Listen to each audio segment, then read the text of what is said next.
No niin, tervetuloa tänne infotilaisuuteen. Täällä onkin ensimmäiset ihmiset jo linjoilla ja varmaan muutama tulee vielä lisää tässä, kun aloitellaan. Eli me pidetään täältä Elokuvasäätiön Mediadeskin tiimistä tänään teille info tästä Luova Eurooppa-ohjelman Skills and Talent Development tuesta. Ja mukava, kun olette tullut tänne kuulemaan. Tämähän on tämmöinen tuttu tukimuoto, mikä on ollut jo jonkin aikaa käytössä. Olisi kiva, jos joku laittaa sieltä jonkun peukun tai muun reaktion, niin mä tiedän, että näkyy kuva ja kuuluu ääni, kun mä oon nyt laittanut tämän webinaarin silleen, että teillä on nyt mikit toistaiseksi kiinni. Kiitoksia. Selvästi ääni kuuluu ja kuva näkyy, niin aloitetaan. Eli siis me ollaan tehty tämä infotilaisuus semmoisena webinaarina, että teillä kaikilla osallistujilla on mikit toistaiseksi kiinni. Ja sitten tuossa ihan lopussa on mahdollisuus kyllä esittää kysymyksiä. Niin sitten kun se hetki tulee, niin silloin mä avaan teidän mikit ja lopetan myös tallennuksen. Eli tämä alkuosa, tämä esityksen osuus me tallennetaan ja sitten jälkeenpäin saatte linkin tähän tallenteeseen ja myös sellaiset ihmiset, jotka rekisteröityy, mutta ei ehtinyt sitten enää paikalle, niin saa linkin siihen. Ja liittymällä tähän mukaan, niin hyväksyt sitten tämän tallennukseen osallistumisen. Esitys myös lähetetään teille jälkeenpäin, eli saatte sen käyttöönne ja laitetaan sitten meidän nettisivuille myös tämän haun kohdalla. Ja mun seurana on täällä mun kollega Inkeri Lundgren, joka on pitkään ollut meidän tiimissä tiedottajana. Ja tuntee myös tämän tuen oikein hyvin ja voi tarvittaessa neuvua siinä. Tervetuloa vaan munkin puolesta kaikille. Jos teillä on jotain kysymyksiä tulee tässä esityksen aikana, niin niitä kannattaa laittaa tuonne chattiin ja Inkri voi sitten kiireellisimpiin tai semmoisiin simppelempiin nopsasti vastatakin matkan varrella, mutta sitten viimeistään siellä kuulettava-osuudessa sitten käydään ne läpi yhdessä. No niin, aloitetaan. Eli pieni aluksi muistutus siitä, että mistä tuesta puhutaan, eli Luova Eurooppa-ohjelmahan on EUn budjetissa oleva tämmöinen rahoitusohjelma, joka rahoittaa luovaa alaa. Siinä on 3 osiota, joista suurin on tämä median alaohjelma, johon tämä tuki kuuluu myös, josta me tänään puhutaan. Ja sitten tällä tukiohjelmalla on jokaisessa jäsenmaassa ja ohjelmamaassa tämmöiset infopisteet. Ja täällä Suomen elokuvasäätiössä me hoidetaan sitten tämän median alaohjelman viestintää AV-alan ammattilaisille. Ja Suomeen tulee suunnilleen 2 miljoonaa euroa karkeasti laskettuna tätä niin kuin median alaohjelman tukea audiovisuaaliselle alalle vuosittain. Ja tämä Luova Eurooppa-ohjelmahan on alkanut vuonna 2021, tämä nykyinen ohjelmakausi, ja tämä ohjelmakausi päättyy tuossa 2027, eli tässä on vielä niin kuin 1 vuosi jäljellä tätä tuttua ohjelmaa, ja sitten sen jälkeen siirrytään uusiin puitteisiin. Puhutaan siitä vaikka lisää sitten jossain toisessa yhteydessä. Meillä on nyt niin paljon läpikäytävää, että ei mennä siihen, mutta mikäli teitä kiinnostaa, niin kannattaa perehtyä tähän Agora EU-ehdotukseen, josta löytyy lisätietoja vaikka meidän sivuilta. Mutta Skills and Talent Development. Tässä nyt niin kuin koosteena tällainen lyhyt yhteenveto näistä perusasioista. Eli se Call ID, millä tämä tunnus löytyy sieltä EU:n hakujärjestelmästä, Funding Tenders-palvelusta, on tämmöinen Crea Media 2026 training. Se on ihan hyvä tietää se ID, koska se joskus auttoi tiedonhaussa. Tänä vuonna budjettia tässä tuessa on 9,5 miljoonaa euroa, eli sitä on pikkasen nostettu tuosta viime vuoden summasta. Hakuaika päättyy melkein tasan kuukauden kuluttua 16.4. Ja tänä vuonna on jaossa jälleen näitä 1 vuoden kestoisten hankkeiden rahoituksia. Tämä on vähän vaihdellut, käydään sitä kohta läpi. Tämä on budjettipohjainen tuki, eli ei lampsan, vaan budjettipohjainen, ja se voi kattaa 80% projektin näistä hyväksytyistä kuluista. Varsinaista niin tällaista ala- tai ylärajaa sille summalle ei ole. Senkin käyn kohta tarkemmin läpi. Hakuprosessi menee niin, että kun ne hakemukset laitetaan nyt sisään, niin touko-syyskuussa niitä arvioidaan, lokakuussa kuullaan päätökset ja sopimuksia allekirjoitetaan sitten tammikuussa 2027. Eli ajatus tässä on se, että kun nämä on 12 kuukauden hankkeita, niin ehkä järkevintä on sijoittaa se hankkeen siihen niin kuin vuodenvaihteen tienoille ja sitten siitä 12 kuukautta eteenpäin. Ehkä tässä on sen, vaikka näissä mediatuissa on siis sellainen retroaktiivisuusmahdollisuus, että se hankekauden voi auttaa aikaisemmin, niin ehkä tämän tuen kohdalla voi tuntua, että se voisi olla vähän riskaabelia. Aika pitkälle siis menee rahoituspäätökset. Tässä on niin kuin koostettuna tärkeimmät linkit, mitä teidän täytyy olla hallussa, jos te teette tätä hakemusta. Eli kaikista tärkein dokumentti on tämä niin sanottu call-dokumentti, ja ehdottomasti lukekaa aina sitä kyseisen vuoden haun call-dokumenttia, niissä voi olla pieniä muutoksia keskenään. Sitten siinä määritellään kaikki siis hakukriteerit ja kelpoisuusohjeet, ja siihen niin perustuu myös meidän neuvonta. Sitten siellä EUn Funding and Tenders-portaalissa niin pitää löytää se oikea tuki ja aloittaa se hakemuksen tekemisen oikean tukisivun kohdalta, niin tässä on se suora linkki siihen. Komissio on pitänyt tammikuussa semmoisen infotilaisuuden tästä tuesta. Siitä on olemassa tallenne ja diat saatavilla. Ne voi ladata noista linkeistä ja varsinkin jos aloitte hakemusta tekemään, niin kyllä suosittelen katsomaan sen tallenteen, mutta varsinkin siellä loppupuolella on paljon niin teknistä yksityiskohtaa, mikä voi ratkaista monta kysymystä. Sitten meidän omilla sivulla on semmoinen hyvä yhteenveto tästä tuesta suomeksi. Ja sitten tämä sähköpostiosoite, mikä tässä on, menee niin kuin suoraan sille tiimille, joka hoitaa niitä tukia. Että jos on jotain tosi spesifiä kysyttävää, niin sinne voi ihan mailata ja he kyllä vastaa sieltä. Ja semmoinen vinkki, että jos meilaa sinne, niin voi laittaa vaikka meidät CC-ksi, niin sitten me tiedetään vähän, missä mennään. Voidaan ottaa. Eli tämä EACEA, joka tässä mainitaan, niin se on tämä EUn toimeenpanovirasto, joka sitten hoitaa tätä niin kuin käytännössä tätä hakemusprosessia. Sitten kaikki tietenkin, tai varsinkin jos on niin kuin ensimmäistä kertaa hakee tätä tukea, niin yleensä kiinnostaa, että minkälaisia hankkeita tästä on niin kuin aikaisemmin haettu ja rahoitettu, ja sehän vähän sitten antaakin osviittaa siihen, että minkälainen se niin kuin linja voisi olla jatkossakin. Niin mä tutkin nyt vähän erikseen näitä niin kuin viime vuoden haun tuloksia. Mä ajattelin, että ne voisi teitä kiinnostaa.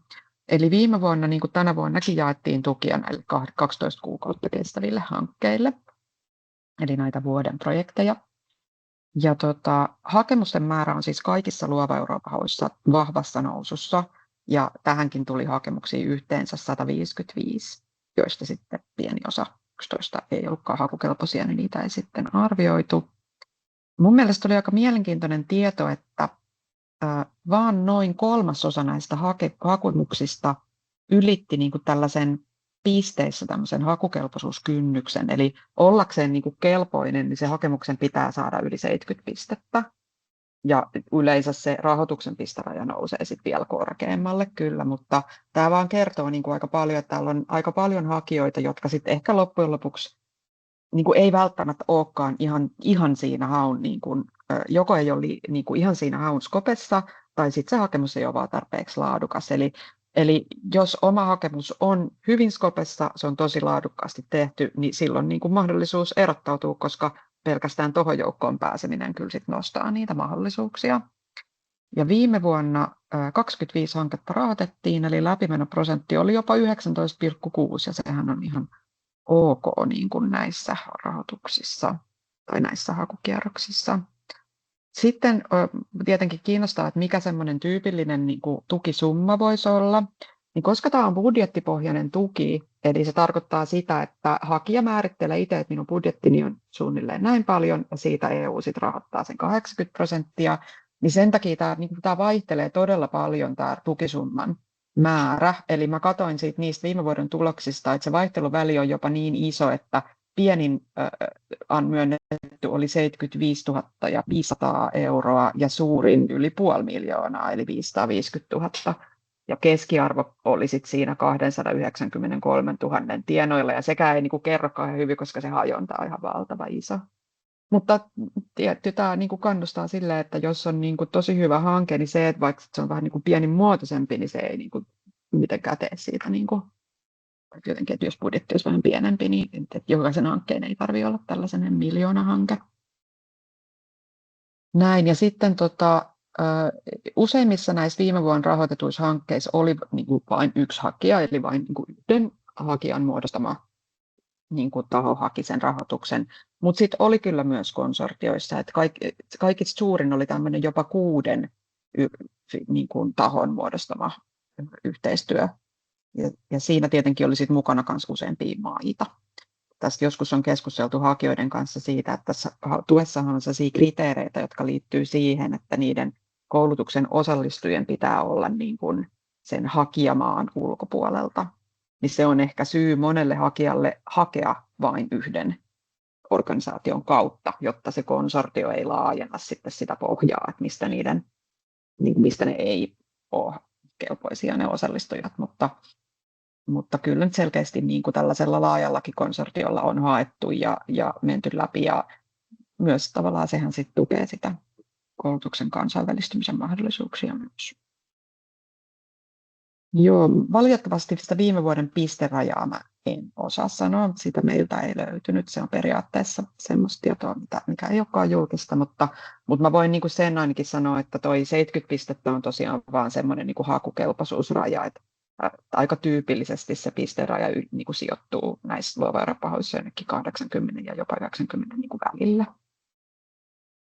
Mutta suosittelen kyllä, että kannattaa, jos hakemista harkitsee, niin selailla näitä aikaisempien hakukierroksen tuloksia.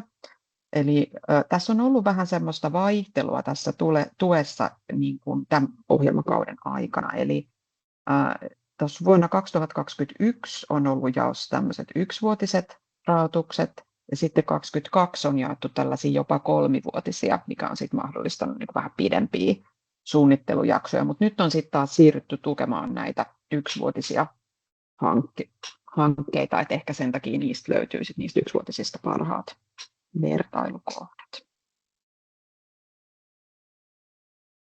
Näin. Kuka voi hakea tukea? Mä oon nyt niin kuin rajusti yksinkertaistanut nämä kelpoisuuskriteerit teille, jotta se olisi niin kuin mahdollisimman simppeliä. Eli tätä tukea voi hakea semmoinen taho, joka järjestää audiovisuaalisen alan jatkokoulutusta. Se voi olla oppilaitos, yritys, järjestö, mikä tahansa muu taho, ei yksityishenkilö, mutta moni muu muoto kelpaa. Ja voi hakea sekä yksittäisenä hakijana että konsortiona. Ja siellä KOL-dokumentissa ihan selkeä määritelmä siitä hakukelpoisuudesta. Mutta sitten ehkä niin suomalaisten hakijoiden kannalta se suurin haaste muodostuu siitä, että mihin sitä tukea voi hakea. Eli meillä on kyllä kelpoisia hakijoita, mutta ne hankkeet ja niiden vaatimukset, niin ne on sitten aika kovat. Eli tästä tuesta rahoitetaan audiovisuaalisen alan ammattilaisille suunnattua kansainvälisen tason jatkokoulutusta. Mä olen tässä oikein niin kuin jakanut tämän osiin, eli AV-ala pitää olla fokuksessa ja myös peliala katsotaan AV-alaksi tässä tuessa. Ja tämä ei voi olla peruskoulutus tai peruskoulutusta, vaan tämä pitää olla ammatillista jatkokoulutusta, niin kuin lisäkoulutusta ammattilaisille, ei opiskelijoille, vaan ammattilaisille. Ja sen koulutuksen pitää olla niin kuin lähtökohtaisesti tosi kansainvälistä, koska ideana on se, että EU niin kuin ei lisärahoita sitä, mitä jäsenmaassa ei pystytä tekemään, vaan luo sitten eurooppalaista lisäarvoa tarjoamalla sitten rahoitusta sellaiseen koulutukseen, mihin sitten koko EU tai tämän mediaohjelman alueelta voidaan osallistua. Se on se tavoite. Ja tätä tavoitetta alleviivaa semmoinen hakuvaatimus, että siinä koulutuksessa suurimman osan niistä osallistujista, eli opiskelijoista, jotka siihen osallistuu, pitää tulla sen hakijan kotimaan tai hakijoiden, jos on konsortio, ulkopuolelta. Ja suurin osa tarkoittaa tässä yli 50%. Eli toisin sanoen, jos järjestettäisiin koulutuksen, jossa olisi vaikka niin kuin 50 osallistujaa, niin sitten vähintään 25 pitäisi tulla sitten sieltä, tai yli 20, eli 26 vähintään pitäisi tulla sitten sieltä kuin vaikka Suomen ulkopuolelta, jos hakija olisi suomalainen yhteisö. Ja sitten vielä semmoinen uudistus tässä on, että tähän on lisätty vielä semmoinen kriteeri, että 70% osallistujista pitää tulla mediaohjelmaan osallistuvista maista. Eli sit tarkoitetaan esimerkiksi sitä, että jos osallistujia on Britanniasta tai USAsta tai muista mediaohjelman ulkopuolisista maista, niin se, sillä on sitten oma ylärajansa. Ja tässä kannattaa ehkä suomalaisten hakijoiden muistaa, että Norja on kuitenkin niin kuin mediamaa, vaikka ei ole EU-maa. Ja sitten on vielä semmoinen peruste, joka liittyy myös tähän ikään kuin kansainvälisen tason kriteeristöön. Eli vähintään 20% näistä osallistujista, niin heille pitää tarjota jonkinasteinen tämmöinen alennettu osallistumismaksu tai niin kuin stipendi. Ja se voi olla se peruste joko se, että he tulee tämmöisistä niin sanotusti low capacity countries maista, eli suurin osa Itä-Euroopan maissa esimerkiksi kuuluu tähän, mä näytän kohta tarkemman listan, tai sitten on joku muu perusteltu syy, minkä takia tarvitsee alennetun osallistumismaksun, ja tämä on sitten osa tämän median alaohjelman tällaista tavoitetta siitä, että tasoitetaan pelikenttää, eli leveling the playing field Euroopan kesken. Tässä on vähän tarkempaa tietoa, että mitä tarkoitetaan näillä LCC-mailla. Eli nämä LCC-maat esiintyy aika monissa mediatukien tukiohjeissa. Ja sillä tarkoitetaan sellaisten maiden joukkoa, jossa on todettu, että audiovisuaalisen tuotannon kapasiteetti on pieni. Suomi ei ole LCC-maa, eikä Pohjoismaat muutenkaan, mutta tässä näette tätä maalistaa. Eli esimerkiksi Baltian maat kuuluu näihin LCC-maihin. Ja nämä oli sitten niitä, että vähintään 20% osallistujista piti tulla joko näistä tai sitten piti antaa alennusta perusteella. Se voi olla joku muu, any other proven situation of need.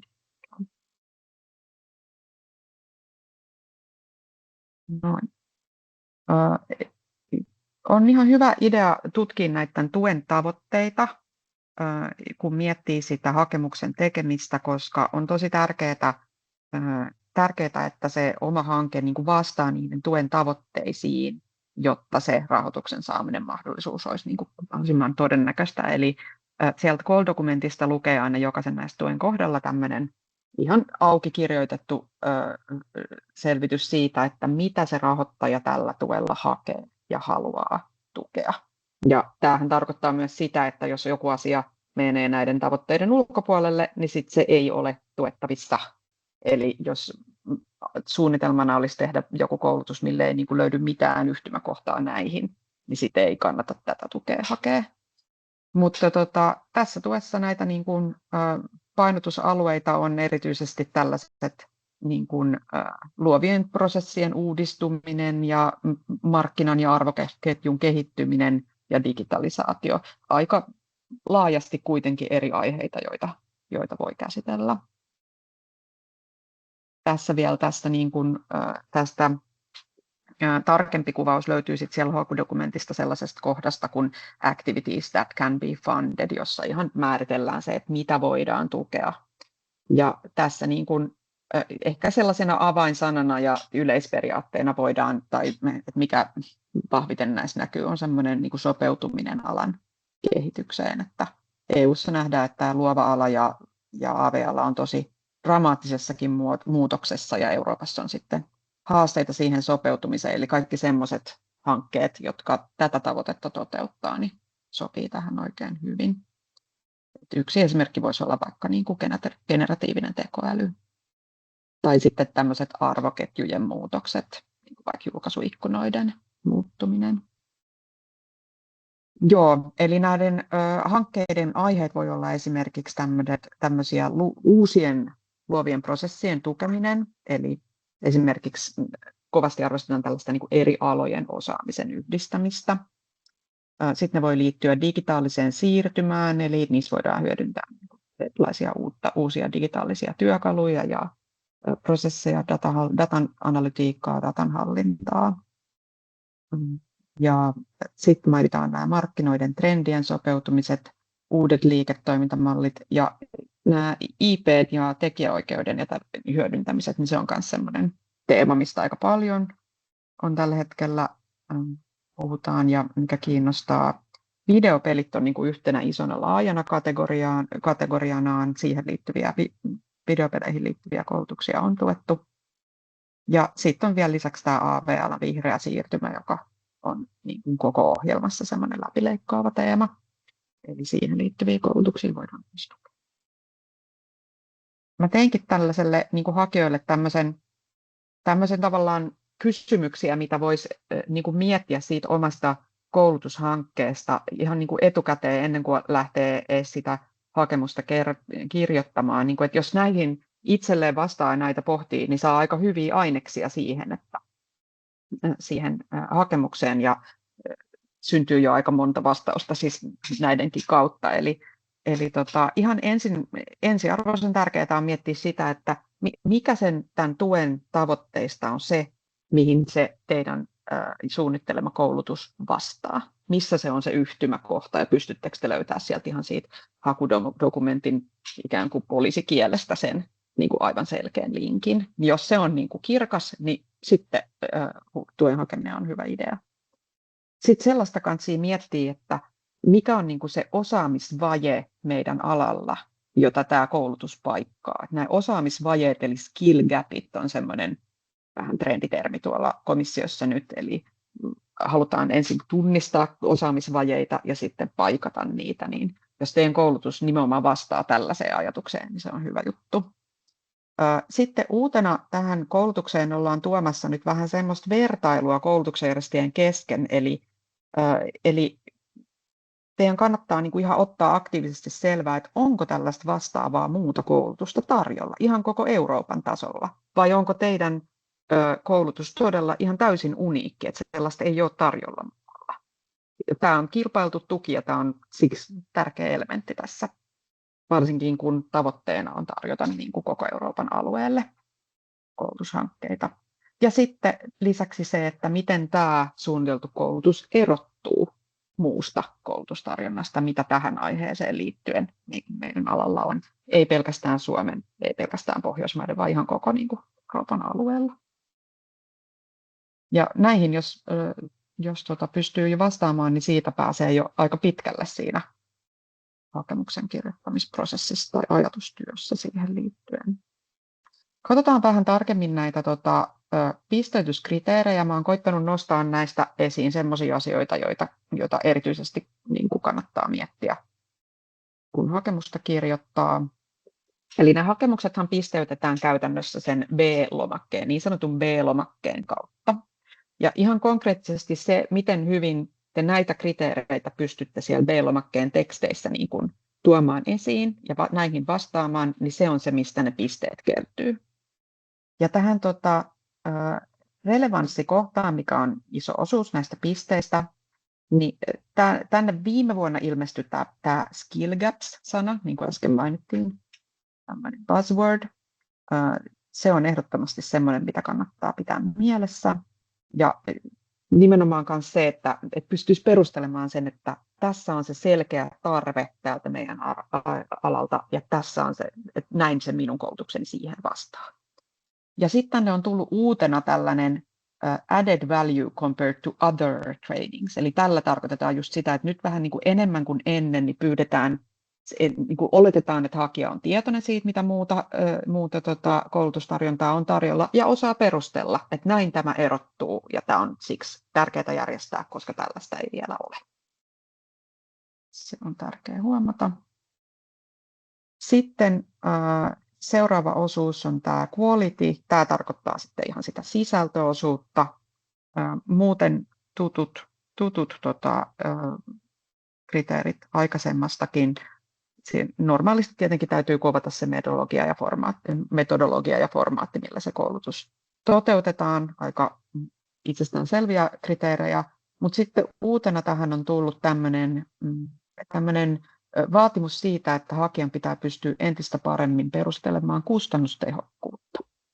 Eli kaivataan ihan niin kuin jonkinlaista tämmöistä laskelmaa siitä, että että paljonko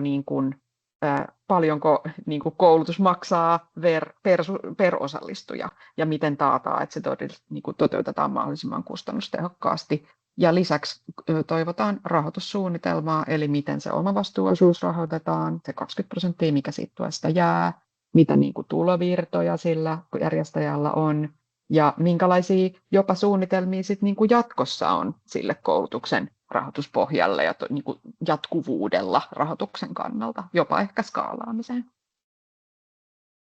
Ja tässä osuudessa myös mainitaan jälleen tämä LCC Participants, niin se oli sitten siellä diassa 8 tarkemmin avattuna. Ja sitten on vielä nämä Project Management ja Dissemination. Tämä projektihallintaosuus, niin se tarkoittaa sitä, että miten se käytännössä toteutetaan se koulutus ja miten sitä niin kuin projektia hallinnoidaan. Ja tämän kohdan perusteella arvioidaan sitä, että onko hakijalla operatiiviset valmiudet kunnossa sen hankkeen toteuttamiseen, että onko niin kuin asiat järjestetty silleen, että pystyy sen koulutuksen toteuttamaan. Ja sitten disseminaatio tarkoittaa sitten viestintää. Ja tässä toivotaan myös niin kuin sellaista ajattelua, että totta kai niin kuin myös viestintään niin kuin koulutukseen osallistujien kanssa, mutta toisaalta myös semmoista vähän niin kuin tuossa viimeisessä kohdassa toi benefits and impacts, että mikä se koulutuksen hyöty on toisaalta niille osallistujille, mutta toisaalta niin kuin myös laajemmassa skaalassa koko AV-alalle. Eli toivotaan tällaista vähän isomman skaalan ajatusta siinä. Sitten muutama sana vielä tuosta itse käytännön hakemisesta, ihan tuon niin kuin hakemuksen tekemisestä. Muutama semmoinen käytännön vinkki. Toi hakuportaali, jossa se hakemus tehdään, niin sen käyttöliittymä ei ole aina ihan kaikista käyttäjäystävällisin, niin mä oon tehnyt teille tämmöisen pienen niin kuin kartan siitä. Eli niin kuin, kun te aloitatte sen hakemuksen tekemisen, niin tietenkin teidän täytyy eka rekisteröidä sille organisaatiolle, joka sen hakemuksen tekee, niin sanottu PIK-tunnus. Se on varmasti aika selvää tai helppo homma, menee helposti. Ja sitten sen jälkeen kirjaudutaan sinne portaaliin sisään ja sitten aletaan täyttää näitä hakemuksen eri osia. Ja niitä on niin kuin ikään kuin 3. On tämä A-osa, joka on tämmöinen niin kuin tietoja, joita tarvitaan sinne järjestelmään. Sitten on tämä niin sanottu B-osa, eli ne on ne kaikki ne liitteet, jotka ensin ladataan pohjina sieltä järjestelmästä, täytetään omalla koneella ja sitten ladataan takaisin sinne järjestelmään. Ja tässä mä nyt vielä mainitsen tämän jo nyt, eli tässä haussahan on siis käytännössä vain 2 liitettä. On se B-osa, se varsinainen hakulomake ja sitten tämä budjettiliite, ei muita. Ja sitten on vielä tuo KPI-osa, joka on semmoinen tunnuslukujen kartoitusosa. Tässä hakuvaiheessa voi olla, että jos sinne jotain, tai jotkut vähän sitten jää sitä hermoilemaan sitä KPI-puolta, mutta niitä voidaan sitten niinku korjata myöhemmässä vaiheessa. Se ei ole niinku arvosteltava tai kriittinen osuus. Tässä on teille tämmöinen kartta, että sitten kun avaatte sen hakujärjestelmän, niin te näette tästä diasta, että mitä tarkoitetaan milläkin näillä osilla. Eli tämä A-osa on tämä painike nimeltä Edit Forms, niin sillä tarkoitetaan sitä A-osaa. Ja sitten tämä B, Part B ja Budget Table, ne niin kuin ladataan täältä vasemmalta alhaalta ja sitten täytetään ja sitten uploadataan tänne näihin 2 kenttään. Ja kuten huomaatte, niin tässä ei ole siis mahdollisuutta toimittaa mitään muita liitteitä, eikä niitä myöskään oteta vastaan muullakaan keinoin. Ja sitten tämä C-osa, tämä KPI on tässä nuolin osoittavassa kohdassa. Ja en voi liikaa painottaa sitä, että tosiaan tässä hakemuksessa se tärkein osuus on, niin kuin, on se B-lomakkeen huolellinen täyttäminen. Se on aikamoinen työ, se maksimipituus on 50, sitä on kutistettu, tai aikaisemmin oli 70 sivua, sitä on vähennetty 50 sivuun, ja siitä pitää tulla niin kuin ilmi kaikki ne asiat, minkä perusteella ne pisteet pitäisi saada. Eli ei ole mahdollisuutta toimittaa CVitä suosituskirjeitä, jotain aikaisempia kurssikatalogia tai mitään muita tällaisia referenssejä, vaan ne kaikki pitää olla siellä B-lomakkeessa, ne tiedot, ne pitää tulla siitä esiin. Ja sitten toinen liite on toki tämä budjettilomake, mutta siitä kohta lisää. Mutta tämä tarkoittaa, että se B-lomakkeen rooli on niinku ihan todella suuri. Ja tästä tuleekin sitten vähän semmoista hakemisen taidetta, että on tosi tärkeää lukea ne niin kuin hakulomakkeen kysymykset tosi tarkkaan ja miettiä niin kuin ihan niitä sanamuotoja, että mitä tässä ajetaan takaa. Ne kannattaa vaikka niin kuin pilkkoa itselleen osiin ne kysymykset ja huolehtia siitä, että mä todella vastaan kaikkiin niihin kysymyksiin, mitä siinä kysytään.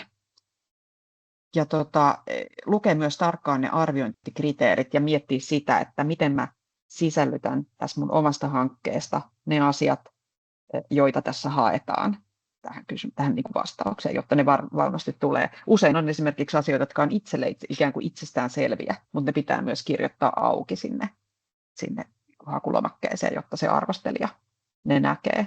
Eli tämä arvosteluhan menee niin, että sitten kun te olette tehnyt tuon hakemuksen, niin nämä B-lomakkeet jaetaan sitten kansainvälisille arvostelijoille, jotka on aina sen hakijamaan ulkopuolelta, mutta kuitenkin oman alan ammattilaisia, ja ne lukee ne. Ja heillä ei ole lupaa niin kuin esimerkiksi avata vaikka mitään linkkejä tai mennä tekemään mitään muuta kartoitusta siitä hakijasta, vaan kaikki se tieto pitää löytyä sieltä lomakkeesta, jonka perusteella ne pisteet jaetaan ja se arvio tehdään. Sen takia se on niin tärkeä.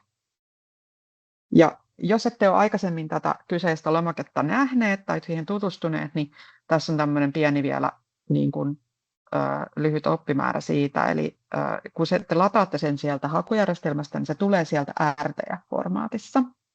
Ja siinä RTS-formaatissa on semmoinen ikävä puoli, että se on vähän vanhentunut, niin se ei aina ihan kaikissa järjestelmissä parhaiten toimi. Me suositellaan, että se kannattaa niin kuin Word-desktopilla avata, koska silloin se aivan varmasti toimii. Ja valitettavasti PC-ympäristö on myös kaikista niin kuin luotettavin tämän hakemuksen tekemiseen, että ollaan kuultu paljon niin kuin, erilaisia hankaluuksia Mac-käyttäjiltä ja on aika vaikea välillä ratkoa niitä, koska ne on usein niin kuin, formaattikohtaisia ja me ei oikein pystytä mitään muuta kuin suositella, että tämä hakemus kannattaa tehdä PC:llä ja noilla niin kuin Microsoftin desktop-ohjelmistoilla, jotta kaikki varmasti onnistuu ja säästyy muutama haatamaa hius. Eli tosiaan kun se RTF kun sen avaa, niin se on tärkeää, että täällä loppupuolella mä olen tehnyt tällaisen kuvakaappauksen tänne oikein, että siellä on osa tämmöisistä sivuista tälleen vaakamuodossa. Ja kunhan ne on vaakamuodossa, niin kaikki on ok. Ja tämä on just se muotoilu, joka sitten monissa lukuohjelmissa niin kuin se RTF-formaatin takia sitten häviää. Ja sitten kannattaa tehdä niin, että sitten kun sen on saanut oikein auki, niin tallentaa sen tuollaiseksi docx:ksi ja sitten vasta lähtee editoimaan. Niin sitten yleensä se, niin kuin nämä muotoilut pysyy kiltisti paikallaan ja se ei lähde hajoilemaan. Sitten siellä dokumentissa on tämmöisiä vihreitä tekstejä, jotka on niitä, jotka kertoo, että mitkä kysymykset koskee niin kuin, juuri sinun hakuasi. Ja sitten teidän kannattaa paikantaa ne teidän hakua koskevat kysymykset ja poistaa tämmöiset kohdat, jotka ei liity siihen. Tuossa videolla näkyy plomp, sieltä hävisi turha teksti. Ja silloin se tarkoittaa sitä, että silloin se on paljon helpompi pysyä siinä maksimisivun määrässä, koska tuo ylimääräinen teksti vie niin kuin pari ihan ylimääräistä sivua lisää. Eli ensin tehdään tuommoinen siivousoperaatio tosi varovasti, ei poisteta semmoisia kysymyksiä, mihin pitäisi vastata. Ei poisteta mitään kokonaisia laatikoita, pelkkää tekstiä. Ja näin.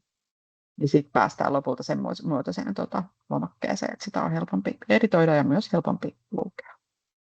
Tähän voi pyytää myös neuvontaa meiltä, me voidaan siinä auttaa. Meillä on tästä paljon kokemusta. Sitten toinen liite, mikä tässä hakemuksessa on tämä niin sanottu Detailed Budget Table. Eli se on semmoinen Excelillä tehtävä budjetti tälle hankkeelle.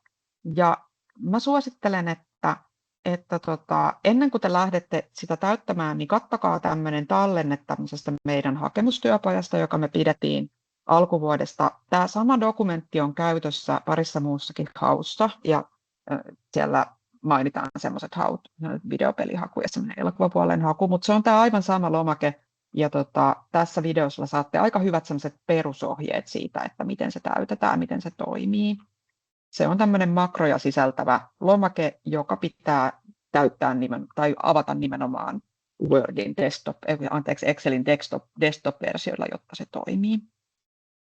Mutta ja sitten tässä työpajassa on muutenkin, siitä saa hyvän kuvan siitä, että miten se budjetti pitää muotoilla, jotta se on sitten hakukelpoinen. Se kyllä teitä auttaa kovasti. On yksi semmoinen pikku knoppi, joka kannattaa tietää ennen kuin tätä budjettia lähtee tekemään. Eli siellä on niin kuin ensimmäiset tiedot, mitkä sinne budjettiin täyttää, on tämä maximum grant amount ja maximum co-financing rate. Siitä se täyttäminen niin kuin alkaa.